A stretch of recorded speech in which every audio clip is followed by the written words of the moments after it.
The Femme de la Femme podcast is recorded in the land of the Turrbal and Yagara peoples. We would like to acknowledge the traditional custodians of the land and pay our respects to their elders, past, present, and emerging, and extend that respect to all Aboriginal and Torres Strait Islander peoples. We recognize their continuing connection to land, waters, and community, and acknowledge that sovereignty was never ceded.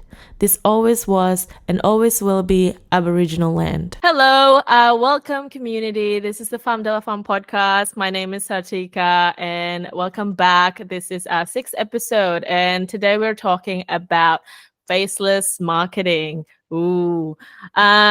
So some of the common questions out there about this type of marketing is it successful? You know, how do you go about it? Like, what's the different ways for you to sort of market yourself without having to show your face? So we've got a very special guest today, and she goes by Kenxiie. Hi, Kenxiie, welcome. Hi, everyone. Or Kenxiie as well. Kenxiie or Kenxiie? Kenxiie? Okay, cool. Tell us a little bit about yourself. Yeah, so I'm from Barbados originally, but I live in France. I am mainly a composer, I think. But my main is piano. So I compose mainly for the piano, sometimes guitar, and I've been composing for a while now. Really started about 4 or 5 years ago, most likely. Yeah.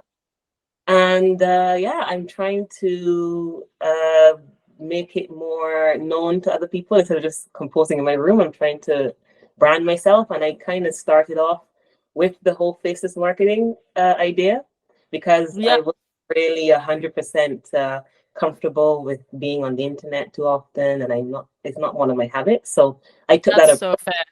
and I was working with Jacinta on that and how to what are the ways that you could do that. So we had a lot of conversations about it, a lot of best strategies. Ultimately, I think I'm still in a type of faceless marketing in the sense that my face will be on the internet, and it already is for the most part. But I think the branding will not be focused around my face, which I think is something that takes a little bit more of care, I guess, to show yourself and to show your vulnerability. So how can you do that without focusing on the person or the face that's behind the music? Yeah, that's so interesting because I've heard this before. Like, you know, we are in like a profile economy or whatever it is. So, you know, apparently people tend to be more likely to buy your product or stream your music kind of thing if they know you personally and they've seen your face and they've heard your stories. So that's really cool. That's really interesting because obviously it's not for everyone. I feel pressured as well every time I have to like talk to the camera because it's just like I just can't switch it on. Once the camera is on, like, you know, recording, I'm like just stuttering and lost my train of thoughts and I'm blanking out. And I'm like, where am I going with this kind of thing? But yeah, well, I have to say as well because I think this is your debut. Like this is you showing your face for the first time, and how do you feel about it, and like what made you come to this decision? I'm trying to avoid looking at myself just as an example because I'm not accustomed. But I feel good, comfortable. I think you guys have a very welcoming podcast, so I don't feel any type of pressure, you know. And yeah, why am I showing my face basically? So I think, and I kind of agree with you. In the beginning, it may have been linked more to just feeling pressured and it just feels very unnatural. So I was like, okay, I'm just going to try to find a way to do it without showing my face. And I kind of went down the road of faceless marketing. But then I think I got more comfortable playing and recording and everything. It kind of just transitioned into, I don't need to necessarily not show my face. It's just, I think that my branding will be something that's not necessarily separate from me, but it will be more focused on the thing I create and the feeling I give this person. So I think I can still show my face, but I feel like it won't be in every video, and that won't be the point of every video. So, for example, like use this kind of thing, I will definitely And I mean, if anyone comes to see me perform, they'll definitely see what I look like. So it's more like Yeah. creating a space where if someone's watching, they're focusing more on like what I am producing and how they feel as well when they hear the song, as opposed to the person who's playing the song. Absolutely. Yeah, no, that's great. And you know, there's a lot of artists out there that, that are still successful and still manage to build a fan base, being like, they can put a mask on or just be fully anonymous. Like Daft Punk, for Yeah. example, like those guys. So like Or, it's not everything. yeah. Sorry, what did you say? Or Marshmallow. He was someone I used to always Yeah, before. the before. bucket. Yeah. Yeah. Yeah. So and like it's a great way because like, you can sort of maintain that some sense of mystery to you as well. And just you're right, just keep the focus on the music and the Yeah. tracks, the songs. So yeah, like what is faceless marketing? I guess we kind of touched on a bit as well. Yeah, ideally it's funny because the word marketing has so many different facets into it. I saw a video the other day about how marketing is like the planning of advertising and they went into this entire thing. But I guess, yeah, faceless marketing would be trying to brand yourself and promote yourself without showing your face. And I think Hmm. or without making that or without making maybe the person, the personage, the center. I think you can even go that far to say that it's also not making the person the center, ideally, if that's even possible. You know? Yeah, yeah. And I guess like it's an approach that a lot of companies take as well. Like it's not just, for artists and Yeah. stuff. Uh, and it's a way to like kind of separate yourself from from the company or the entity. So what are the perks of going faceless, you think? I haven't gone far enough to benefit from any of the perks probably, but I would say like definitely privacy. If you have a Mm, job and you really want to keep that mystery, um, or you have the two lives separate, that could be a very good perk. I think yeah. the mystery that adds to it, it adds a lot of. There's a lot of yeah. This mystery makes people very interested as well. It can be a very interesting brand to have.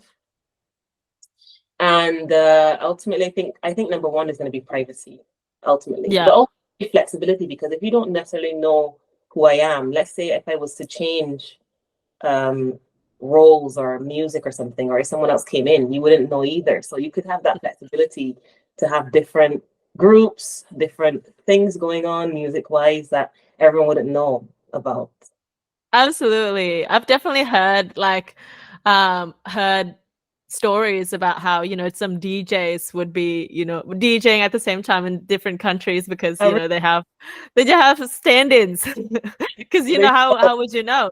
Yeah, there you go. I didn't even hear about that, but there you go. Exactly. And I think I mean with that sort of DJing, like the story that I talk about, like I think it works as well with a band. If you're like, if you're a group kind of thing, you can all like tour at the same time in different places. um Yeah, yeah, sorry, but I digress. but um I think like that's one of the big disadvantages is the amount of coordination and logistics that I mean, even from just keeping your face off the internet. You have your thing where you have to be very careful with like the editing and the recording, but some random person could easily just take a photo of you and like then it's there and then 6 years later, they have some reference. So it's kind of like all of the logistics and coordination yeah, it would take to keep that alive and going for so long can be quite difficult. but I guess for you like you mentioned, like if people were to see you see you perform live and stuff like that, obviously they would still Yeah, see your face and you would still go on interviews and stuff. So exactly. yeah. So I think, yeah, ultimately that's but imagine like a marshmallow who has to, even an interview, it has to be covered and everything. And Yeah. Oh, absolutely. Like, what if you just want to, take a bite of food? Like, you have to yeah, like put it under under the bucket. Um. exactly. Yeah. Wow. I think there's also some evidence. I know at one point there were like Sia and SZA, like they That's were right. where no one really knew what they looked like because they weren't necessarily hiding it, I think, but it was more just, I don't know, maybe that was part of the strategy, but no one really knew what they looked like, even though they had appeared on different TV shows and on different things. No one had like a 100% visual on like this is who this person is until much later. Yeah, absolutely. And I think yeah, I loved what because Sia how she went about it. Yeah, obviously it's like to kind of separate the music to the face or the person, but also it's like a way to kind of go against the societal norms, which is to like, for female artists is that, we are subjected, And we objectified. yeah. Yeah. Yeah. So yeah, amazing. So what's your marketing strategy like being, faceless? Yeah, so I think we were talking about this a lot with Jacinta. I think at first it was really like kind of creating a personality. So trying to show different clothing or trying to focus on certain parts. So like for example, if I will wear my watch and have that watch kind of making that watch appear in different videos. So eventually they might just know you from your hands or know you from Mm. your like, hat or something like that. And I don't remember if we had many others, but I think we really went on like the personality behind the person. I think currently marketing strategy is interesting. I haven't 100% defined one. Um, I think I'm trying my best now to figure out how to show my personality without focusing on the face. So I think I'm trying to do that just by being as natural as possible, which is something like I'm trying to see if that will work. If I can just come from a camera and play for a little bit and see if that will attract people. I'm not sure yet. Like I have my setup of the piano. That's another thing we talked about as well with Jacinta, like having a setup that's very um like recognizable that people can say like, oh, Yeah. it's piano and they're set up with the roses and whatnot. But yeah, I think now I'm really just trying to see how I can bring my personality out in each video without the face there. I mean, I think, for example, in my last video, I showed a little bit of my face, but like very little. Um, but it's a work in progress, really. I'm still trying to determine what can work, what doesn't work, and I think it's a work in progress. I think I remember because Pink Panthers didn't used to show her face on TikTok. Huh. So I think she used to have a either, those like side kind of view where Okay. you kind of go off camera, or like something from like the top or something like that, or it's just her kind of walking really fast. But it's all about like having like big text on the screen. Oh, really? Um yeah. So you like kind of you have to like kind of pause and read what the text says. Uh, So I guess like that's another. Yeah. I'll look into it. Yeah, she didn't used to show her face at all because okay. I think she has like anxiety or something like that. Which is totally fair. We're all scared of being perceived. Is that a vulnerability as well, though? I think the funny thing is, this might be a bit off topic, but I think I'm learning more and more that that is what will make you stand out as well. So being vulnerable and trying to find a way to be vulnerable while faceless, but also when you aren't faceless as well. The two things are. But I think that vulnerability is key. Gee. I agree. But I mean, you can always tell a story through text, I guess. Because people, you know, read too. And yeah, what about like using your voice, Yeah, like we speaking to the we talked camera? about that a lot. Okay. We talked about that a lot, actually. Yeah, I have no problem using my voice. I have no idea what to say. I think it's a good, yeah, we talked about that. And yeah, that is a very, very good idea. I just have to think Yeah. about what I could say. I don't really have much to say. And I feel like I say that while I'm ranting to you as we speak. But in general, like on videos and stuff, I feel like I don't have much to say. So, but that was a big point that we did talk about as well. I think it's quite. I think there was. I don't know if you guys watch streamers, but I know years ago there was a streamer who was just his voice was like what made him who he is today. I think no one's Right. still like up to this point. So, but Yeah. yeah, voice is really important. It's a good idea, I think, as well. I think I have to again. I think it's like easing into it. I think I'm trying to figure out. Okay, like if I do have to say something, what am I going to say? Is it important? Is it something that is going to be vulnerable? This kind of thing. But I completely agree. Yeah, it's a common struggle for I think for us all artists because we're so used to performing and playing music and singing and stuff like that comes like that comes so easy for us. But when it comes to talking to the camera, you're like, I don't know what to say, um because I struggle with that as well.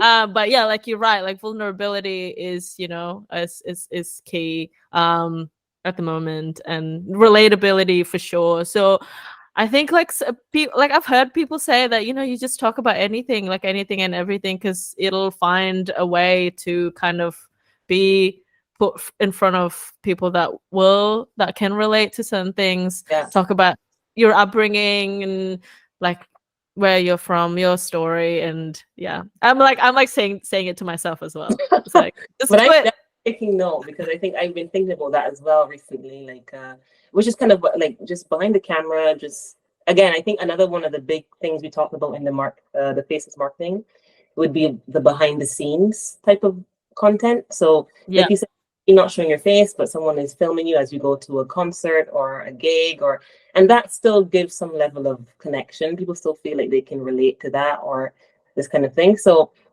again, the talking behind the scenes, expressing yourself, I think super good. so what because I've gone through your profile, and you do have like visuals that you put out to accompany your music. What are some of the other examples of content to create, to post while being faceless? Yeah, I think for me, like I definitely use a lot of animation videos. I think that connects a lot as well. And through that you can tell a lot of stories, even just with the colors, the visuals.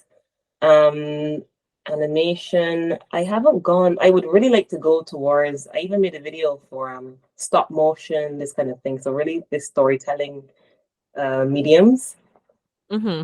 Um, like you said, text is another good one. Text is really important on the videos, a setup, and I think behind the scenes, yeah, could be some good ones. But I tend to go with animation. I think at one point that was my that's kind of what I wanted to be not necessarily known for, but I wanted to kind of make stories through the music. I think a lot of my music is quite storytelling. So I Yeah. wanted to have visuals that complemented that and kind of amplify the story. Yeah, and what tools are out there for you to Oh yeah, come up with visuals? yeah. So I use Fiverr for the most part. I work with a lot of animators, or yeah, animators or graphic designers. I Yeah. think you can use at one point I use a lot of CapCut as well on my side, but not for the animation, just for editing. Hmm. There's Procreate Dreams and stuff. I know that's what one of the animators that I work with he was using a lot. But I'm not very good at videography, so I didn't necessarily use those. But yeah, I think there's also a lot of AI now. I tend not Hmm. I haven't really used many, but there's a lot of AI that can give you a very quick, you just kind of write a prompt and it can give you a relatively good, if not the final video, it can give you a really good sketch for the animator as well, Yeah. you know, Yeah. kind of tools. Yeah, I mean it's great to hear that you're working with different animators. You're instead of just, kind of relying on AI, you're actually collaborating with people. Yeah, so yeah, I guess the final sort of questions are, do you think faceless marketing is a successful thing for you? And like, are you going to be continuing with this sort of strategy? I think it can be quite successful if done well, and I think it has to be thought out. Maybe I didn't think it out that much, so I kind of opted for like a faceless. But I Yeah. think it's very successful because, as we said, it adds a lot of mystery. It's not what people are accustomed to seeing anymore. Also, people are not accustomed to seeing uh, people with purposely trying to hide their face or purposely trying to not be in front of the camera. So there's that contrast there to what everyone else, to what a lot of people are doing. If I will continue with faceless marketing, I think for the moment, yes, because I think I will try to just get more accustomed to the camera. So I'll try to find a way to become more and more comfortable with the camera. And I think once that happens, I think I still want it to be focused on the music and how the song makes people feel. So I think for the most part, yes. But I think, like I said, if I have interviews or if I have gigs or if I have concerts, then I won't be faceless. I Yeah. won't be wearing a mask or a hat or anything. I think for the most part, but yeah, I think like via social media, I think I will continue to focus on more Yeah. face uh, videos. You're right. Like in everyone else, like we're not used to seeing um sort of faceless kind of videos. So you do stand out in a way, and it kind of adds to that mystery. And I think in some ways, like it'll kind of incentivize people to actually go and see the live show, so you can actually meet the person. Point because I feel like that's kind of what I wanted my videos to kind of do, was to kind of show a snippet of what the live show would look like.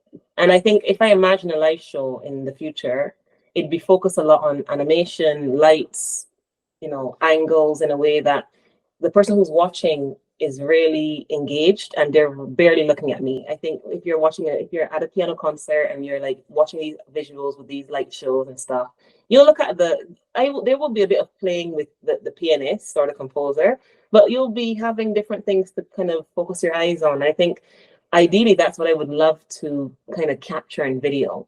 I think I'm working towards that, how to capture that in a way that you see that and you're like, oh, I'll go to the live show because that looks interesting. And this kind of thing, yeah. That's so cool. Yeah, I love those kind of shows as well. The artist could just be like a shadow. You also, yeah, you like heighten the different senses. It's not just music; it's also like visual and yeah. I think last question we have is, what is your best advice for musicians wanting to be faceless? Mm. Best advice. I think so I know like in piano it's quite common. There are a lot of like people who play piano and they don't show their face. I think it's really focusing on how you can show yourself, your personality, without focusing on your face and really thinking about that for a very long time. I think you have to really Mhm. try to think about how can I show my personality? Um, how can I connect with people in a way where they don't necessarily think about me as who I look like, but more they feel something from the music or they feel something from the video or the animation I've created, and that makes them feel connected to me more so than just me playing the piano. Is the whole ensemble. So I think it's really like thinking about that and what is your value, like what can you add, what is your value you can add to people, like what is the value proposition you have, and then working on that and finding a way that feels comfortable to you and natural to you as well. If you're someone who enjoys being in front of a camera, then that's the most natural way, then I think you should go for the most natural way. But I think if it's really unnatural for you, then really thinking about how you can add your personality through the screen. And there are Yeah, several ways to do that, and you'll find them, I'm sure. awesome. Because like, to be honest, um, just because you're showing your face on camera in the video doesn't mean you're still showing up authentically. If you are someone, because some people are very able to be very natural on the camera. Maybe they don't need to be faceless if they feel that way. And if you Yeah, aren't, like you said, it's still about authenticity and how can you really show yourself. I think whether you're faceless or not is something you have to really think about it. I think I'm still thinking about it as I speak. No, that's great. We'll definitely keep a close eye. Like I'm interested to see what you do. No, because I feel like it's just a whole cattle of, Worms, yeah. worms. I'm like, what animal? Um, cool. Well, like what can just to, I guess, before we wrap up and stuff, like where can we find you, and like do you have anything sort of exciting coming out soon, or what's Yeah, on the pipeline? so you can find me on Instagram and TikTok for the most part, and Spotify, and I think I'm on Apple Music and Deezer and the other platforms for the music. And Hmm. what's coming up? I'm actually going to record my new, I guess it's an album. I will try to make an album, 12 songs. I will try for 12 songs. I'm not sure yet. But basically, I'm going to start recording that live. Well, live in the sense I'm going to go to the studio. I think for the most part, I've been recording from home. I know like that's a very common thing when you're a new artist to do kind of home studio. And I really want to uh, do this album this time in an actual studio with an engineer and someone who can bring out the best of the song. I'm working on that. So that ideally will be for probably the end of the year next year. But I currently do have I have a song coming out very soon as well. It's going to be a piano song coming out maybe in the next month or so, ideally. Very Ah, chill, visual. Very, if anyone has heard my music, it's very chill, very calm, this kind of thing. oh, that's so exciting. Yeah. Yeah, I'm excited to be in the studio. Like I've never played on a grand in a studio and had it recorded. I think that's like a very interesting experience. And it will test me as a it will test my patience for sure, but it also tests me as a pianist. That's so crazy because yeah, you said like, you're playing the grand piano in the studio. I was like thinking like that would make such great content. Even just like, even just you playing from the back, it would be just so majestic. That's I'm actually thinking of taking my camera along if they allow me. I'm thinking, okay, I'll take my camera and see what I can film. And in the meantime, yeah. So that might be coming, that content might be coming. Awesome. That's so exciting. What would you say, like what kind of what genre of music? I know you said piano, but is So there a specific I think I'm sound? I think I'm more in the neoclassical. This album that I'm working on is going to be more piano bar slash neoclassical. I'm really looking to add a bit of jazz in there, but it's still a more classically centered piece of music. But I think I'm adding a bit of jazz, trying to get a bit more piano bar vibe. Cool. That's awesome. Well, thank you so much, Kenzie, again for jumping on and talking to us. Thank you so Um, much for having me. Really enjoyed. yeah, awesome. That's great. That's great to know. Yeah, anyways, let me summarize what we've talked about. So we talked about faceless marketing. And what is faceless marketing? It's basically just a way to promote yourself or market yourself or your products or your songs online without having to show your face. But also, we talked about the different ways to sort of show your personality, yeah, to like have a bit of a set brand behind your video, something recognizable, animation or something to accompany your songs. We also talked about the perks of being faceless, which is number one is privacy. Love that. And I guess the downsides would be like logistics, having to maintain that every single time. I think we've covered everything anyway. But yeah, thank you so much again, Kenzie. And thank you guys so much for listening. Please follow us on Instagram, and also we're now on TikTok too. And if you like listening to the podcast, please rate this 5-star. Or give us some feedback, and give us some pain points if there's anything in particular you want us to talk about. That would be amazing. And tune in next fortnight for new episodes. Amazing. Thanks, Kenzie. Thank you so much. Bye.